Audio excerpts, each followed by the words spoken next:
ধানের জমিতে কফি চাষ শুনতে অবিশ্বাস্য লাগলেও রংপুরের তারাগঞ্জে এখন এটাই বাস্তব। বাংলাদেশে কফি চাষ মানেই পাহাড়, এ ধারণা ভেঙে দিয়েছেন এক তরুণ উদ্যোক্তা। চাকরি ছেড়ে গ্রামে ফিরে ইউটিউব ভিডিও বদলে দেয় তার জীবন। এই সিদ্ধান্তেই তৈরি হয়েছে দেশে কফি চাষের নতুন গল্প। চলুন জেনে নিই মোখলেসুর রহমানের সমতল ভূমিতে কফির যাত্রা। আমরা এই কফিটাকে বাংলাদেশের একটা নিজস্ব শিল্প হিসাবে প্রতিষ্ঠিত করতে পারি।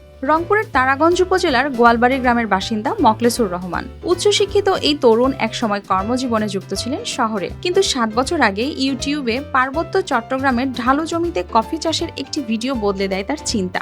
আমি 2015 সালে ফেসবুকে স্ক্রলিং করার সময় দেখতে পারি যে পার্বত্য অঞ্চলের কিছু জায়গায় পরীক্ষামূলক কফি চাষ সফল হচ্ছে পাই, এবং 2020 সালে এটা প্রতিটি গাছে ভরপুর ফলন আসে এবং সে সময় এটা সারা দেশে একটা আলোড়ন সৃষ্টি করে। আমিও এটার প্রতি অনুপ্রাণিত হয়ে এই কফির বিজনেসটাকে সম্প্রসারণ করার জন্য এটা প্রসেসিংয়ের ডেভেলপমেন্টের দিকে মনোযোগ দিই এবং আমি কফিটাকে নিজে প্রক্রিয়াজাত করে বিক্রি করার একটা পরিকল্পনা নেই। একসময় দেশে কফি চাষ মানেই ছিল পাহাড়ি এলাকা, সমতল ভূমিতে কফি চাষ নিয়েছিল অনিশ্চয়তা। তবুও সেই ঝুঁকিকেই সম্ভাবনা হিসেবে দেখেছিলেন তিনি।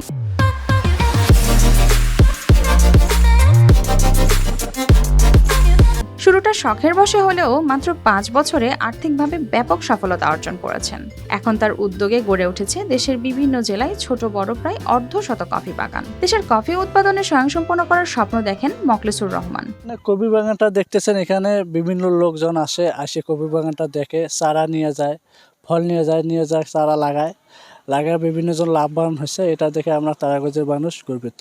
সারা দেশে অনেক উদ্যোক্তা ভাই তৈরি হয়েছেন যারা কফি উৎপাদন করেছেন, আমার থেকে চারা নিয়েছেন, আমার থেকে প্রযুক্তিগত সহায়তা নিয়েছেন, আমি সব কিছুই দিয়েছি এবং তাদের যে উৎপাদিত কফি বিনগুলো এগুলো ওনারা আমার কাছে বিক্রি করতেছেন, আমি এগুলো নিয়ে প্রসেসিং করে এগুলো মার্কেটিং করতেছি। এদিকে তার এমন উদ্যোগকে সাধুবাদ জানিয়েছেন কৃষি সম্প্রসারণ অধিদপ্তর, কিন্তু সুযোগ না থাকায় প্রয়োজনীয় সহযোগিতা করা যাচ্ছে না বলে জানান এই কর্মকর্তা।